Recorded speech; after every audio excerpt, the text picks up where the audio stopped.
Okay बच्चा party will start with this chapter in chemistry. आपका जो केमिस्ट्री है वो that is divided into three. ठीक है, so there is something called as physical chemistry, there is something called as physical chemistry, there is something called as inorganic chemistry and there is something called as organic chemistry. ठीक है, तो inorganic और organic आपको Atul sir पढ़ाएंगे। ठीक है, मैं physical chemistry का मैक्सिमम पोर्शन कवर करूंगा। 11th और 12th में आपके फिजिकल केमिस्ट्री में बहुत सारे चैप्टर्स हैं, जैसे आपका सम बेसिक कॉन्सेप्ट्स है, फिर आपके मोल कॉन्सेप्ट्स हैं, then we have electrochemistry, chemical kinetics, ऐसे बहुत सारे आपके फिजिकल केमिस्ट्री में आते हैं। ठीक है, फिजिकल केमिस्ट्री में आपके न्यूमेरिकल बेस्ड क्वेश्चंस बहुत ज्यादा बनते हैं। ठीक है, numericals are on a very higher side. Organic chemistry में आपके कॉन्सेप्ट बेस्ड क्वेश्चन ज्यादा बनते हैं। ठीक है, ओके, और इनऑर्गेनिक में आपको थोड़ा सा रट्टा मार करना पड़ेगा। ठीक है, सो अगर आपको कहीं पर रटना है तो दिस इज द प्लेस। ठीक है, otherwise physical chemistry is something where in you have to apply your brains in order to solve problems. ठीक है, और ये प्रॉब्लम्स थोड़े से टाइम कंज्यूमिंग हो सकते हैं, मतलब थोड़ा सा लंबा चल सकता है। ठीक है, तो I am just letting you know कि आपने मैथ्स नहीं लिया है, अगर आप बहुत खुश हैं उस बारे में तो ज्यादा खुश भी होने की जरूरत नहीं है, क्योंकि इधर मैथ्स इन्वॉल्व है और फिजिक्स में तो ऑब्वियसली है ही। ठीक है, ओके, तो अभी फिजिकल केमिस्ट्री में हम जो चीज पहला पढ़ेंगे उसको हम अलग अलग चैप्टर के नामों से जानते हैं। दोनों भी बोर्ड्स में सेम चीजें पढ़ाई जाती हैं। वो क्या क्या है आपका, एक होता है आपका मोल कॉन्सेप्ट जो मेन कॉन्सेप्ट है, अलग अलग जगहों पे आप सुनेंगे। Then it is also known as stoichiometry. ठीक है, then it is also known by the name of some basic concepts of chemistry. Now there are two chapters. One is some basic concepts of chemistry in physical chemistry and the other one is some basic concepts of chemistry, organic chemistry. ठीक है, तो ये chapter आप दो बार देखोगे। Some basic concepts of chemistry जो आपके फिजिकल केमिस्ट्री का पहला चैप्टर है, और some basic concepts of organic chemistry. ठीक है, तो वो दूसरा चैप्टर है, हालांकि नाम बहुत मिलता जुलता है लेकिन कॉन्सेप्ट्स एकदम अलग अलग हैं। ठीक है, तो ऑर्गेनिक केमिस्ट्री आपका एक अलग टाइप का ही केमिस्ट्री है और इसमें बहुत सारे कॉन्सेप्ट्स हैं जिनको आपको समझने हैं। ठीक है, फिलहाल हम स्टार्ट कर रहे हैं physical chemistry and we will learn certain things. तो देखो यहाँ पे आपने ये सब तो छोटी मोटी चीजें हैं। नाउ ऑल दी ऑब्जेक्ट्स, ठीक है, around you, this book, your pen, pencil and things of nature such as rocks, water and plant and animal substances constitute the matter of the universe. ये सारे किसी ना किसी मैटर से बने हुए हैं। For example this is made up of plastic, this is made up of would, this is made up of iron and so on and so fourth. ठीक है, each of the particular kinds of matter such as a certain kind of paper or plastic or metal is referred to as a material. तो इनको हम क्या बोलते हैं, we all call them as materials. ठीक है, these are known as materials. क्या ये समझ में आ रहा है? ठीक है, okay, we can define chemistry as a science of the composition and structure of materials and of changes that the material undergoes. ठीक है, because chemistry deals with all materials, it is a subject of enormous breadth. ठीक है, it would be difficult to exaggerate the influence of the chemistry on modern science and technology. In the section that follows we will take a brief glimpse at basic concepts of chemistry. तो क्या क्या है देखो, पहला आता है आपका matter. Matter is anything that has mass and occupies space. ऐसा कोई भी चीज जिसका मास होता है और जिस किसका साइकिल वहां पे है, एनीवन, किसने अपना साइकिल वहां पे रखा है? साइकिल प्लीज रोड में रखिएगा। Is it for anyone? No? हाँ, किसी का नहीं है ना? ओके, साइकिल रोड पे रखिएगा। Okay, matter is anything that has mass and occupies space. Two ways of classifying matter, physical classification, chemical classification. तो एक है आपका फिजिकल क्लासिफिकेशन और दूसरा है आपका chemical classification. Now understand physical classification. Okay, so matter is anything that has mass and occupies space. ऐसा कोई भी चीज जिसका मास भी है और जिसका स्पेस भी, उसको अपन मैटर बोलेंगे। आपके दिमाग में जो ख्याली पुलाव पक रहे हैं उसको मैटर नहीं बोल सकते, है ना। जो आप हकीकत में जिनको छू सकते हैं, जिनका मास ले सकते हैं और जिनका एक स्पेस होता है, उसी को मैटर बोलेंगे, चाहे वो एक सब एटॉमिक पार्टिकल ही क्यों ना हो और चाहे एक ह्यूज वेल ही क्यों ना हो। ठीक है, टू वेज ऑफ क्लासिफाइंग, तो फिजिकल और केमिकल। अभी फिजिकल क्लासिफिकेशन क्या क्या है आपका, मैटर को हम सॉलिड, लिक्विड और गैस में क्लासिफाई करते हैं। There are two more states of matter, what are they? Solid, liquid and gas are the three states of matter, definitely, but generally there are five states of matter. Yes, Plasma and okay, so this is basically plasma, the fourth state of matter, and Bose-Einstein condensate. ये आपका fifth state of matter है, ठीक है। Generally आप जो study करते हैं वो सॉलिड, लिक्विड और गैसेस का ही करते हैं। Bose-Einstein condensate. Bose is basically the name of an Indian scientist, Jagdish Chandra Bose, and Einstein तो आप जानते ही हैं, Einstein condensate, ठीक है। This is Bose-Einstein condensate. ये फिफ्थ स्टेट ऑफ मैटर है, ठीक है। हालांकि आपकी जो स्टडी है कम से कम 11th और 12th में आप दोनों में ही इसको इनकाउंटर नहीं करेंगे, ठीक है। But it is a good to know information that matter is divided into 5 instead of 3। आपका जो पूरा पढ़ाई होगा वो इन सॉलिड, लिक्विड और गैस को लेकर ही होगा, ठीक है। But these are two extra states of matter, plasma and Bose Einstein condensate, ठीक है। ओके, सो अभी देखो सॉलिड में क्या है, वेरी क्लोजली पैक्ड है पार्टिकल्स, ठीक है। पार्टिकल्स थोड़े से लेस क्लोजली पैक्ड हैं लिक्विड में, और गैस में तो वैसा कोई पार्टिकल्स में अट्रैक्शन नहीं है, फुस, ठीक है। अगर आपने एक अगरबत्ती यहाँ पे जलाई तो उसका स्मेल वहां तक पहुंच जाएगा, क्यों? क्योंकि गैस के पार्टिकल्स ऐसे तबड़तोड़ भाई साहब जा रहे हैं, ठीक है। They are moving very fast, ठीक है। So they are not particularly focused at one place. जैसे अगर आप देखोगे ये सॉलिड है तो ये यहाँ पे ही रहेगा, इसके सारे मॉलिक्यूल्स यहाँ पे ही हैं, दे आर नॉट डिसलोकेटिंग देमसेल्व्स, क्योंकि इनके बीच में जो इंटरमॉलिक्यूलर फोर्सेस ऑफ अट्रैक्शन है वो बहुत स्ट्रॉन्ग है, ठीक है। So they are refined to one place only, whereas gas अगर मैंने एक अगरबत्ती जला दी तो उसका महक, अगर कोई कोई रसोई में कुछ पका रहा है, कोई पड़ोसी में कोई कुछ पक रहा है तो उसकी सुगंध आप तक पहुंच जाती है, ठीक है। बिकॉज गैस मॉलिक्यूल्स आर फटाफट भागते हैं, ठीक है। No freedom of movement of particles, तो कोई फ्रीडम ऑफ मूवमेंट नहीं है। अगर आप देखोगे ये सॉलिड है तो ये यहाँ पे ये इसके सारे मॉलिक्यूल्स क्या है भाई साहब, एक जगह पे बंधे हुए हैं, they are confined to one place and they will remain at that place only. तो देर इज, ऐसा नहीं बोल सकते कि इसका मॉलिक्यूल ना यहाँ जा रहा है, इसका मॉलिक्यूल यहाँ जा रहा है, ऐसा नहीं हो रहा बस। सारे जितने भी मॉलिक्यूल्स हैं they are just confined to the same place, ठीक है। Month after month, year after year वैसे ही रहेंगे, ठीक है, until unless you happen to break them, ठीक है। so no freedom of movement of particles can move around to some extent। अभी लिक्विड में कैसे पार्टिकल्स मूव हो रहे हैं, आप अगर किसी बीकर में वाटर रखते हो और उसको वार्म करते हो तो आपने ऐसे बुदबुदा ऊपर होते हुए देखा है, ये क्यों हो रहा है? क्योंकि जो लिक्विड के मॉलिक्यूल्स हैं वो ऊपर जा रहे हैं, ठीक है, दे आर मूविंग अप, ठीक है। जैसे यहाँ पे तो एसी लगा हुआ है, लेकिन अगर आप देखोगे वेंटिलेटर्स होते हैं रूम में, क्यों? क्योंकि आपके स्कूल में इतने सारे बच्चे बैठे हुए हैं, carbon dioxide is being exhaled by everyone, so this carbon dioxide goes up and it is made to exit through the ventilator, ठीक है। सो यहाँ पे जो लिक्विड्स हैं उनमें थोड़ा बहुत मूवमेंट होता है, ठीक है, बट गैसेस में बहुत फास्ट मूवमेंट होता है, ठीक है। सॉलिड्स का डेफिनेट शेप है और वॉल्यूम है, इनका डेफिनेट वॉल्यूम है, मतलब आपने जिस कंटेनर में रख दिया उस कंटेनर का वॉल्यूम इनका वॉल्यूम हो जाएगा, लेकिन इनका इनडेफिनेट शेप है। जैसे अगर मैंने किसी लिक्विड को इस कंटेनर में रखा तो उसका शेप वैसा वैसा हो जाएगा, अगर मैंने ऐसे वाले कंटेनर में रखा तो उसका शेप ऐसा हो जाएगा, अगर मैंने उस इसी लिक्विड को ऐसे वाले कंटेनर में रख दिया तो उसका शेप ऐसा हो जाएगा। तो the liquid will basically take the shape of the container, ठीक है, okay, but it has got different volume. जैसे ये अगर 50 मिलीलीटर है, ये भी 50 मीटर ही रहेगा और ये भी 50 मिलीलीटर ही रहेगा, ठीक है। कौन है? Indefinite shape and volume, gases का इनडेफिनेट शेप एंड वॉल्यूम है, exist at low temperature and high pressure, ठीक है। ये आपके भाई साहब लो टेम्परेचर में भी और हाई प्रेशर में भी एग्जिस्ट करेगा। Exist at intermediate pressure and temperature, exist at very high temperature and low pressure, जहां पे लो प्रेशर हो और हाई टेम्परेचर, ठीक है, exist as gases, okay. For same substance solid and liquid coexist at melting point. अभी जैसे आप देख लो यहाँ पे आइस है, ठीक है, this is basically ice, this is melting into water, तो इसका मेल्टिंग पॉइंट क्या है बोलो? 0 डिग्री सेंटीग्रेड।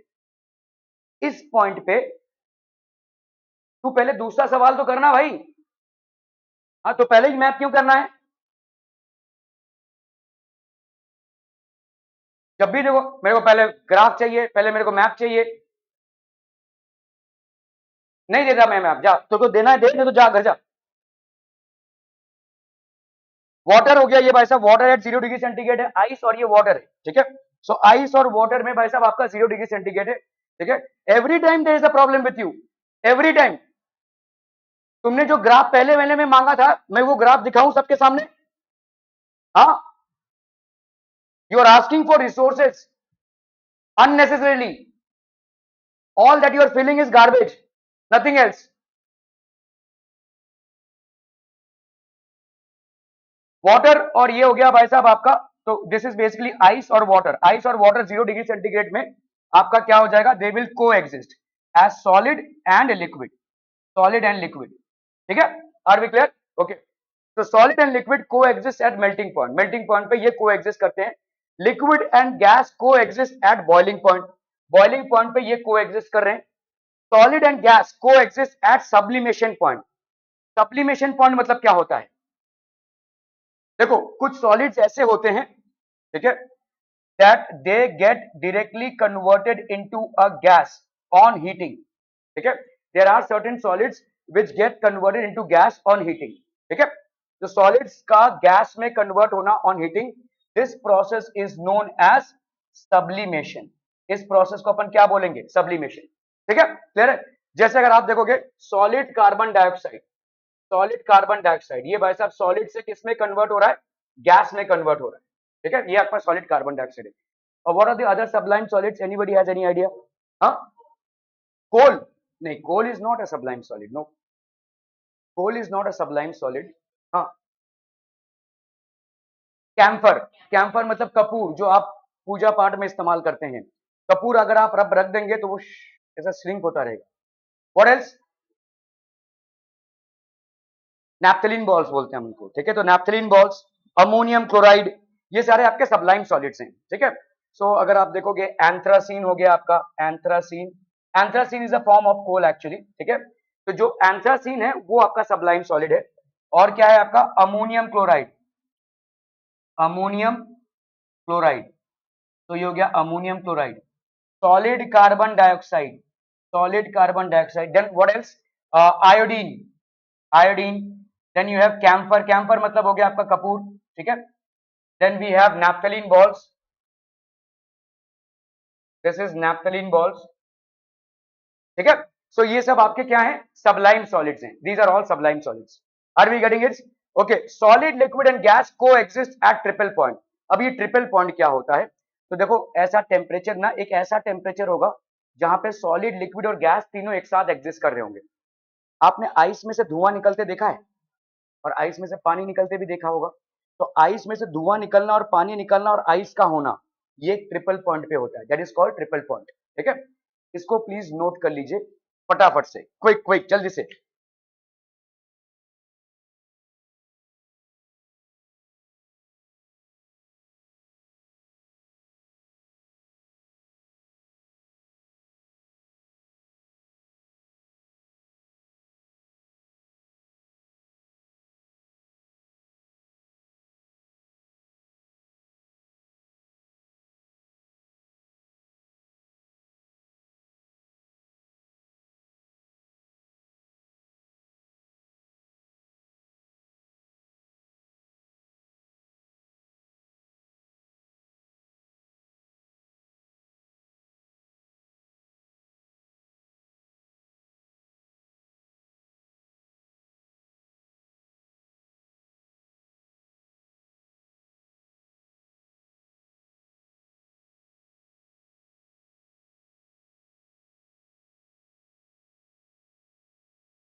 मैप का जो क्वेश्चन मिला है उसको चेंज कीजिए। एक जन को ही मिला है ना मैप का क्वेश्चन, अभी फोर्थ क्वेश्चन है। तूने अभी अभी पेपर मिला, तेरे को पहले मैप करना है, क्यों? क्या सब हो गया तेरा? क्या तेरा पेपर हो गया है? 1 2 3 क्वेश्चन हो गया है? दिखा। हम sort of joke required.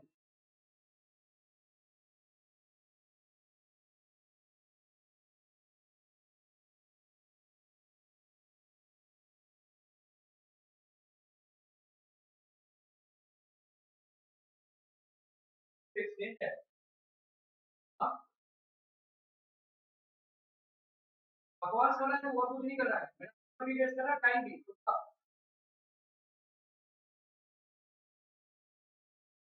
बहुत बड़ा क्वेश्चन है भाई, पहुंच गया, मैं 1.5 घंटे का पेपर दिया है, फिनिश हो गया है। आसमान से सीधा घंटे उतरे नहीं है। मैथ बॉक्स में लिख लीजिए, जिसका भी मैथ बॉक्स नहीं पहुंच पाई अभी तक, वो तो पूरी भाई तो चौथे क्वेश्चन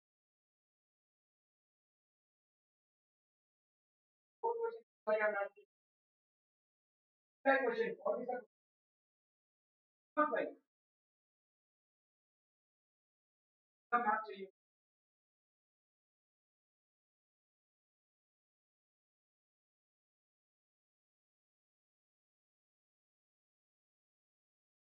फोर्थ क्वेश्चन पे देखो, equation topic of cancer passes through India. Topic of cancer passes through India and the capital city of India. Topic of cancer passes through India and the capital city of India. Change कर दीजिए उस question को, वहां पे question paper में ही लिख दीजिए।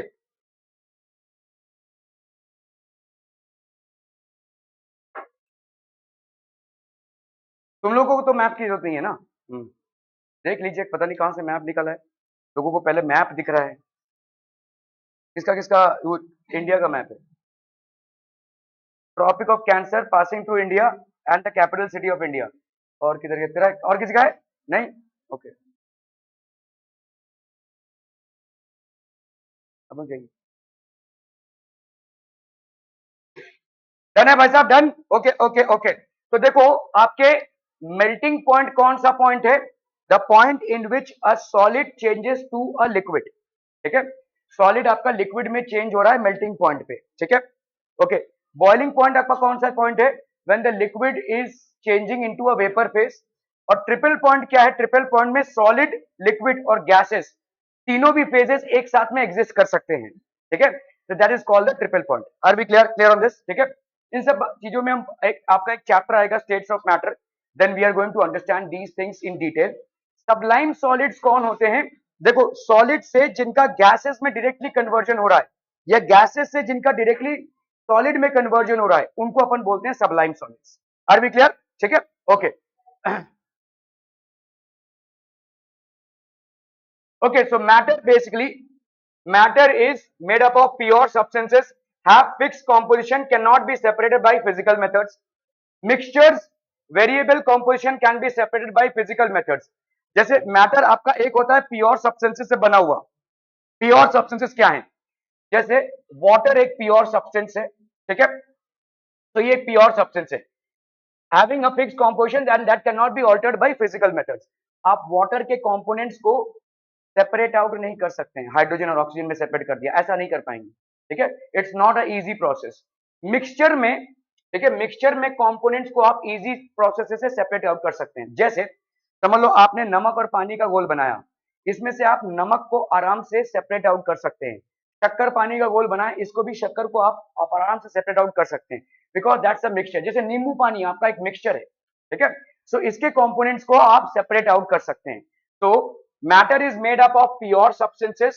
Now pure substances can be of two types, they can be elements or they can be compounds. ठीक है, elements मतलब एक सिंगल सब्सटेंस से बना हुआ, made up of only one type of atom, एक ही एटम से। जैसे सल्फर एक एलिमेंट है। ठीक है, आपका फॉस्फोरस एक एलिमेंट है, ऑक्सीजन या ओजोन फॉर्मेट में एक एलिमेंट है। तो जैसे O3 है, इसमें सिर्फ ऑक्सीजन के एटम्स ही हैं।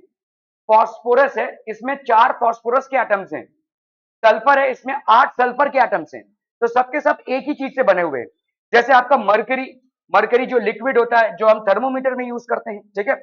आयोडीन जो सॉलिड फॉर्मेट में है, ठीक है। ब्रोमीन जो भाई साहब आपका लिक्विड फॉर्मेट में है। ये सारे आपके भाई साहब क्या हो जाएंगे, all these are elements, these are elements, ठीक है। Made up of only one type of atom, so these are one type of atom. Compounds made up of two or more types of atoms or ions, तो ये आयनिक हो सकते हैं और ये covalent हो सकते हैं। दे कैन ईदर बी आयनिक और दे कैन बी कोवैलेंट। क्या ये समझ में आ रहा है? ओके देखो, matter is made up of pure substances and mixtures. Pure substances में आएंगे आपके elements and compounds. Elements are made up of one type of atom only. Compounds are made up of more than one type of atom, ठीक है। So made up of more than one type of atom, now compounds can be either ionic और they can be covalent. जो ion से बनते हैं उनको हम ionic compounds बोलते हैं। जो आपके भाई साहब कोवैलेंट बॉन्ड से बनते हैं, जैसे अगर आप देखोगे सोडियम क्लोराइड, तो आपने सुना रहेगा, जाना रहेगा और समझा रहेगा कि सोडियम क्या करेगा, एक इलेक्ट्रॉन दे देगा, तो ये बन जाएगा सोडियम प्लस। क्लोरीन क्या करेगा, एक इलेक्ट्रॉन ऑक्यूपाई करेगा, तो ये बन जाएगा क्लोरीन माइनस। इन दोनों के कॉम्बिनेशन से क्या बन गया आपका sodium chloride. So this is an ionic compound, ठीक है, क्लियर है। In the same way we have covalent compound. So covalent compounds में आपका क्या हो जाएगा, कोवैलेंट कंपाउंड जैसे आपका देखोगे जहां पे बाय एक्सचेंज ऑफ इलेक्ट्रॉन्स, तो आपका भाई साहब सी है और एच है, तो इसने एक इलेक्ट्रॉन दिया, इसने एक इलेक्ट्रॉन दिया, तो ये कोवैलेंट बॉन्ड बना, ठीक है। These are known as covalent compounds. इनमें जो है कॉम्पोजिशन फिक्स होती है, ठीक है। ओके, मिक्सचर्स में आपके दो टाइप के मिक्सचर्स होते हैं। Homogeneous have uniform composition and density through out. जैसे अगर आप समझो सोडियम क्लोराइड और वाटर का मिक्सचर बना रहे हो, तो आप समझ लो एक ग्लास में आपने नमक पानी का घोल बनाया है, तो ग्लास का जो फर्स्ट सिप है और जो लास्ट सिप है, it is going to give you the same taste. Why? Because sodium chloride is very uniformly dissolved in the entire water. जैसे जब आप चाय पीते हैं, तो चाय में जो पहला सिप आप लेते हैं और जो लास्ट वाला सिप आप लेते हैं, is that going to have the same taste, कि अलग अलग टेस्ट होगा, पहला वाला मीठा है और लास्ट वाला कड़वा है, ऐसा लिखता है क्या? नहीं। व्हाई? बिकॉज चाय पत्ती और आपका दूध और आपका मिल्क, क्या कहते हैं, वाटर और आपका शुगर, ये सब यूनिफॉर्मली डिस्ट्रीब्यूटेड है। तो इस तरह के मिक्सचर को अपन क्या बोलेंगे? होमोजीनियस मिक्सचर, जहां पे properties throughout the mixture are the same, ठीक है। समझ में आ रहा है ये? मतलब आपका चाय का, कॉफी का, या लेट्स से नींबू पानी का, या सॉल्ट वाटर का, इन सब का टेस्ट या इन सब की प्रॉपर्टीज जो है throughout the mixture same है। Now what about heterogeneous mixture?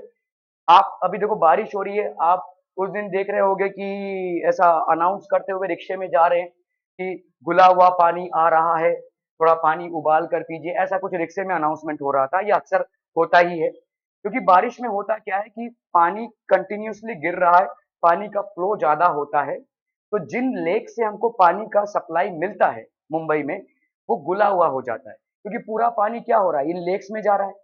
ये पूरा पानी जो है आपका, लेक्स लो लाइंग एरियाज होते हैं, तो लेक्स भरते जाते हैं इस पानी से, और जब ये पानी जाते हैं तो फोर्स से जाते हैं, और साथ ही साथ अपने साथ मड लेकर जाते हैं, तो ये घुला हुआ पानी होता है, ठीक है। लेकिन एक घुले हुए पानी को अगर आप एक ऐसा ग्लास में रखते हो और बाहर से इसको देखते हो, तो आपको दिखेगा मड का जो डिस्ट्रीब्यूशन है वो कहीं पे ज्यादा कम ऐसा है, ठीक है। ये थरली डिस्ट्रीब्यूटेड नहीं है। थोड़ी देर आप उसको रख दोगे, थोड़ी देर बाद वो मड नीचे जमा होने लगेगा, ठीक है। सो ये जो मड है, this is not homogeneously distributed. चाय अगर देखोगे तो चीनी होमोजीनियसली डिस्ट्रीब्यूटेड है उसमें, ठीक है, लेकिन इसमें ये होमोजीनियसली डिस्ट्रीब्यूटेड नहीं है, इसीलिए we will call this as heterogeneous. क्या ये समझ में आ रहा है? Are of not uniform composition और डेंसिटी। जैसे ग्राफाइट ले लो, डायमंड ले लो, ठीक है। आपने अगर डायमंड देखा रहेगा तो ऐसा नोकीला नोकीला ऐसा ऐसा ऐसा ऐसा भाई साहब, ठीक है, तो इसकी कॉम्पोजिशन अलग अलग है। Iron plus iron oxide, sand plus water, अगर आपने वाटर में सैंड घोल दिया तो आपको दिखेगा कहीं पे आपका सैंड डेंसिटी ज्यादा है, कहीं पे कम है, ऐसा दिखेगा, ठीक है। तो आपका मैटर जो है वो दो चीजों में डिवाइडेड है, pure substances and mixtures. Pure substances have a fixed composition, can not be separated by physical methods. देखो साइकिल ही गायब हो गई, मतलब इनमें से किसी का था, लेकिन बोलेंगे नहीं, ऐसे लोग हैं बस, okay. Mixtures, variable composition can be separated by physical methods. Pure substance के कंपोनेंट्स को आप फिजिकल मेथड से सेपरेट नहीं कर सकते। जैसे वाटर के कंपोनेंट्स क्या क्या हैं आपके, हाइड्रोजन और ऑक्सीजन, इसको आप फिजिकल मेथड से सेपरेट आउट नहीं कर सकते हैं, बहुत लंबा प्रोसेस होगा इनके सेपरेशन का। क्या ये समझ में आ रहा है ये, ठीक है। लेकिन मिक्सचर्स को आप भाई साहब फिजिकल मेथड से सेपरेट आउट कर सकते हैं। शक्कर कहाँ से आता है, कहाँ से बनता है, शुगर केन से। तो शुगर केन को ऐसे झाड़ोगे तो शक्कर निकलेगा, तो कहाँ से आएगा, हाँ, ओके, शुगर केन के जूस से शुगर मिलता है तुमको, राइट। तो शुगर केन का जूस बेसिकली किससे बना हुआ है, शुगर और वाटर से बना हुआ है, ठीक है। तो उस शुगर और वाटर से जब शुगर क्रिस्टलाइज करने लगता है तो उससे बनता है आपका शुगर। क्या ये समझ में आ रहा है, ठीक है, ओके। सो आपके मिक्सचर्स बाय सब variable composition can be separated by physical methods. तो आपके होमोजीनियस हो गए और हेटेरोजीनियस हो गए, have uniform composition and density throughout, are not uniform in composition and density, ठीक है। आर वी अंडरस्टैंडिंग दिस बच्चा पार्टी, चाहे इसको लिख सकते हैं फटाफट से, सब कुछ ना लिखे, कम से कम ये डिविजन्स लिख लीजिए फटाफट, क्विक क्विक जल्दी से। मैप का क्वेश्चन क्लियर है ना, tropic of cancer through India and the capital city of India, ये दोनों को लोकेट करना है। मैप मैंने दिया हुआ है, इंडिया का मैप दिया हुआ है। अभी बांट रहा था तो कहाँ थे आप,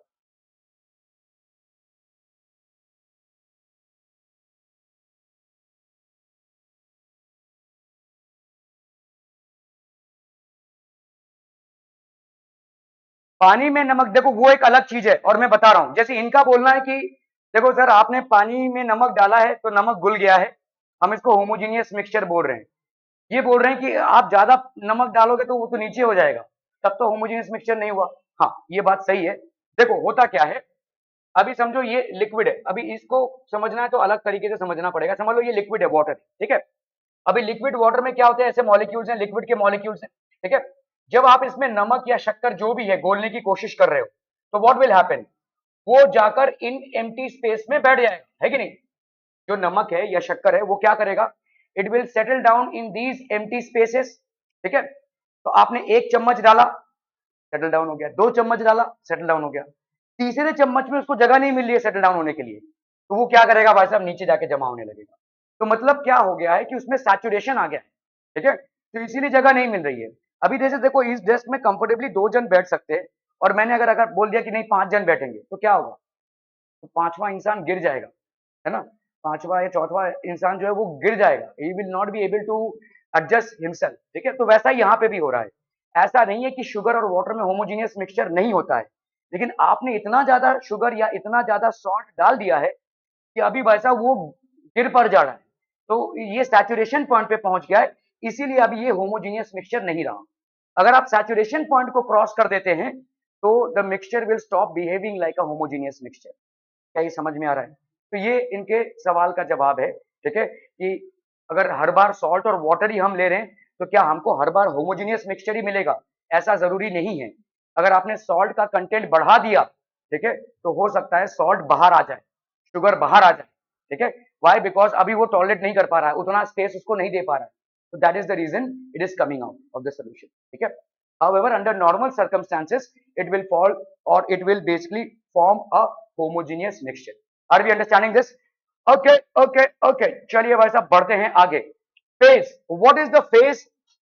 It is a state of matter uniform and density in composition. जैसे अगर मैं बोलूं आप शुगर को वाटर में डिसॉल्व कर रहे हैं, तो what is water phase, liquid, and what is sugar phase, solid, ठीक है, क्लियर है।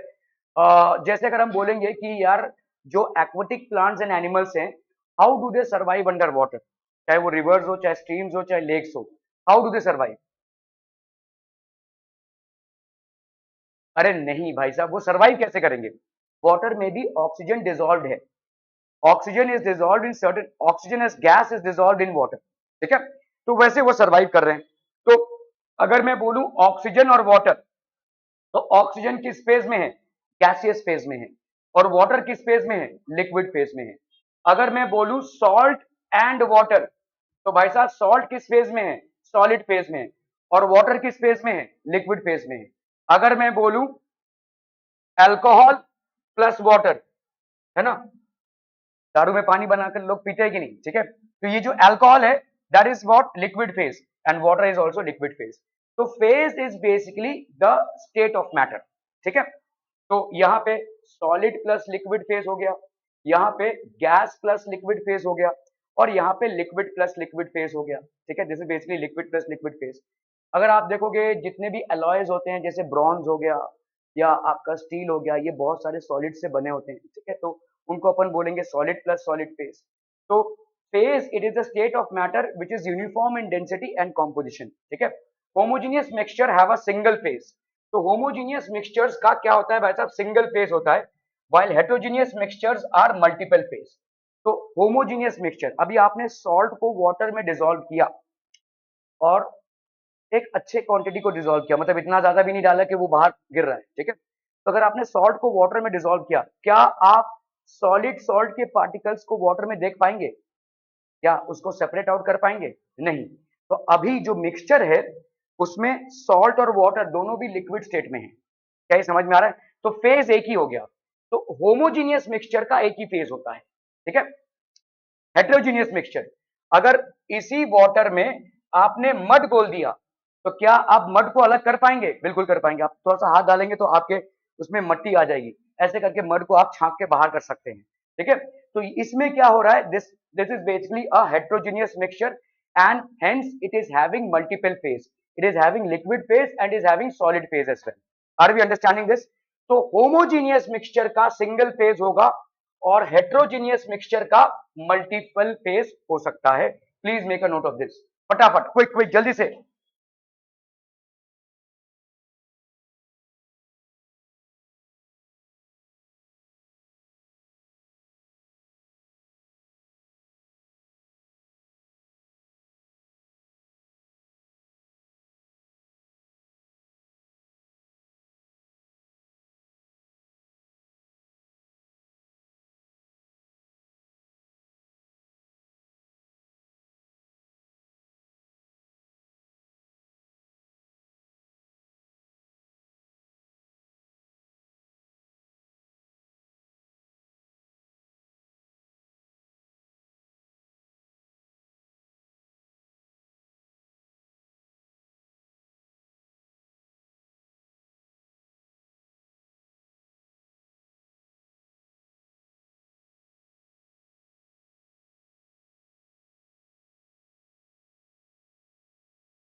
ठीक है, okay.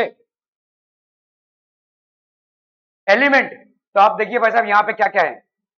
Element can't be decomposed into simpler substances by physical decomposition, can be decomposed into simpler substances by chemical methods, can't be decomposed into simpler substances by chemical methods, uniform composition consists of one type of atoms, consists of two or more types of atoms। बताइए क्या हो जाएगा element का, जल्दी बोलिए फटाफट।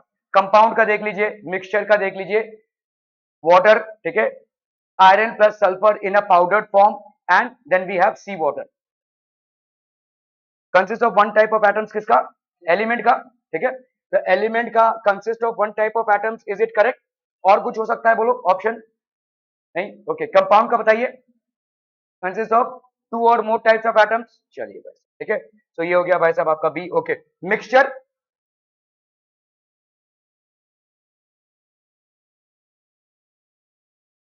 जरूरी नहीं है कि यूनिफॉर्म कॉम्पोजिशन हो, लेकिन can a mixture B decompose into simpler substances by chemical methods? क्या मिक्सचर के कंटेंट्स को आप सेपरेट आउट कर सकते हैं? कर सकते हैं भाई साहब। तो it can be decompose into simpler substances by chemical methods. What about water? Water का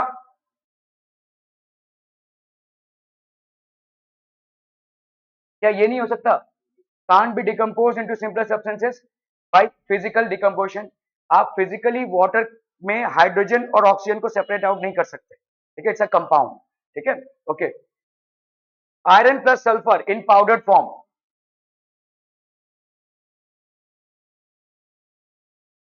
ठीक है, सी वाटर। तो फटाफट से देख लेते हैं भाई साहब आपके क्या क्या हो जाएंगे, आपका ऑप्शंस हो गए। तो आपका मेन क्या है यहाँ पे, mixtures can be separated by both physical and chemical methods. कोई भी मिक्सचर जो होगा उसको आप फिजिकल और केमिकल मेथड से सेपरेट आउट कर सकते हैं, ठीक है।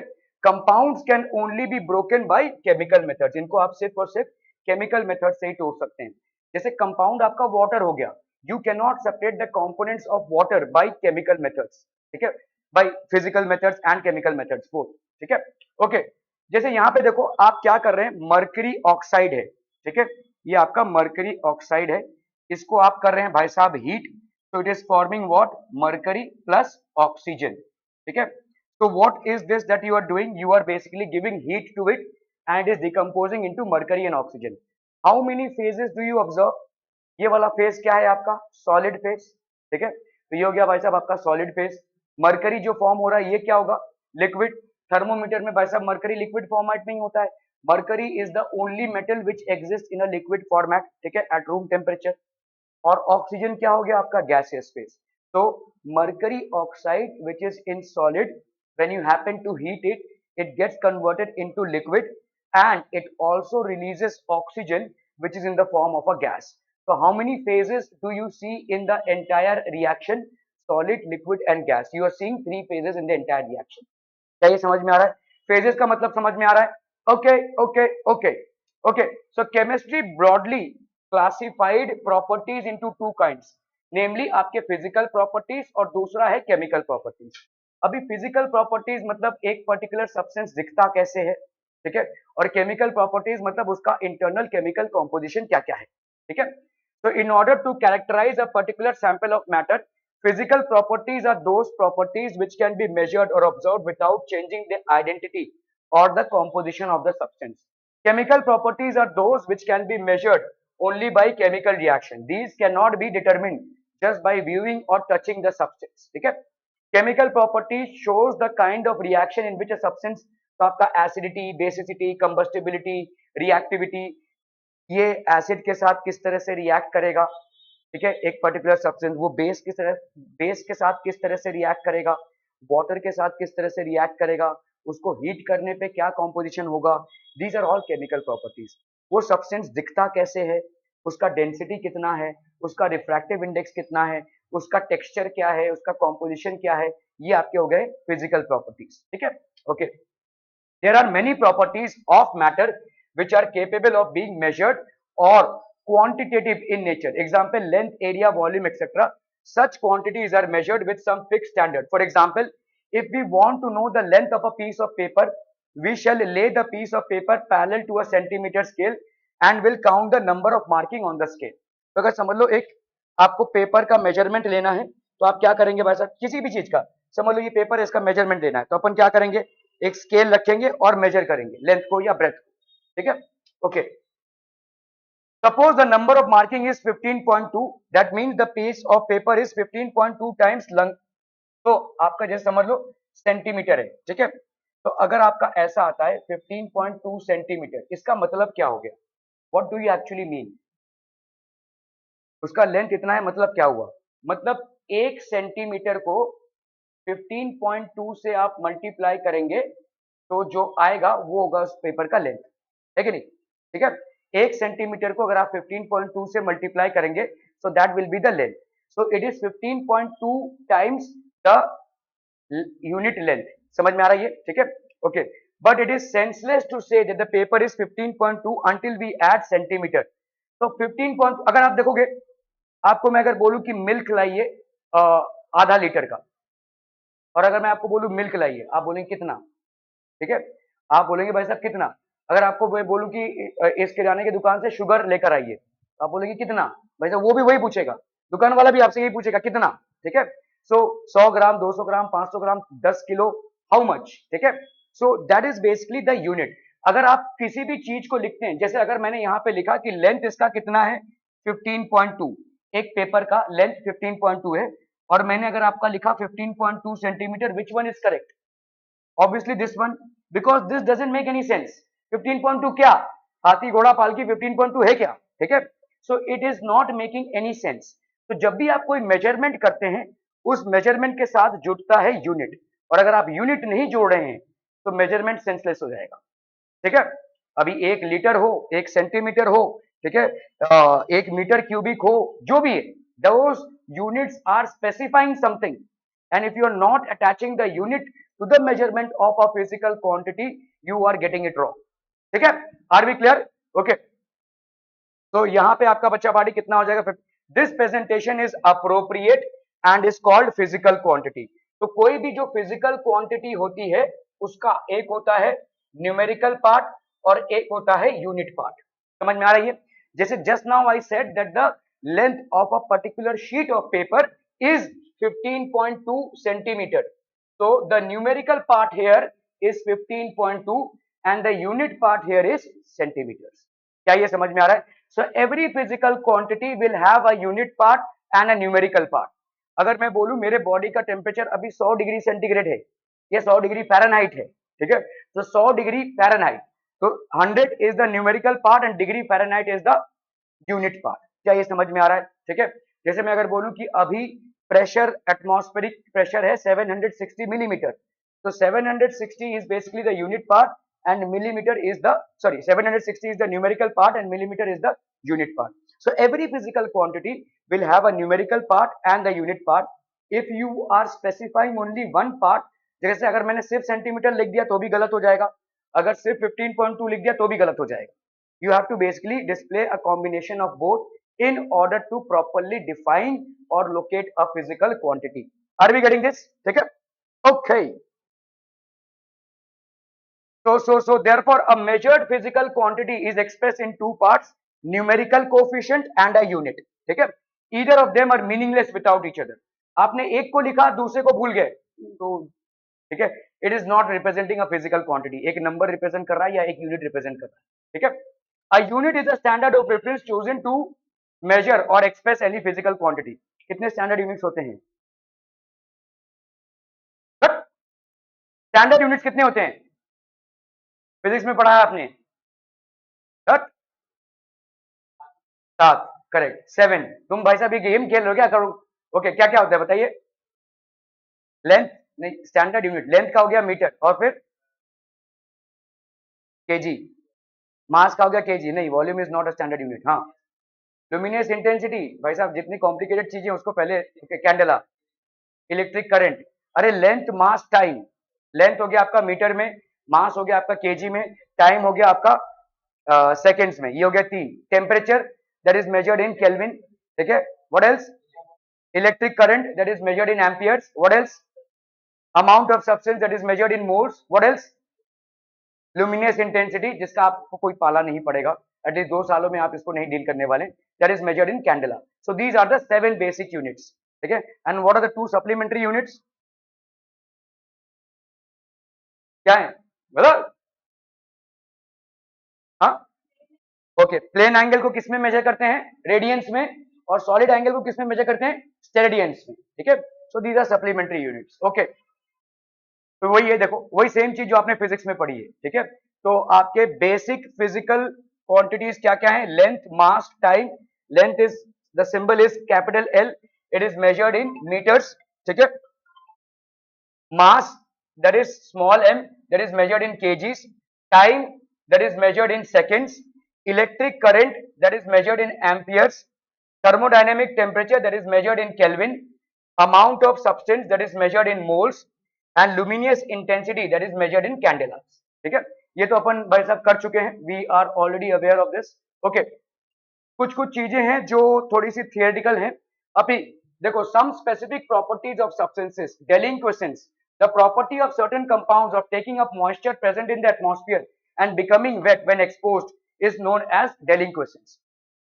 आप एक नमक की कटोरी रख दो बाहर, 3-4 दिन बाद देखोगे वो पूरा वेट हो गया है।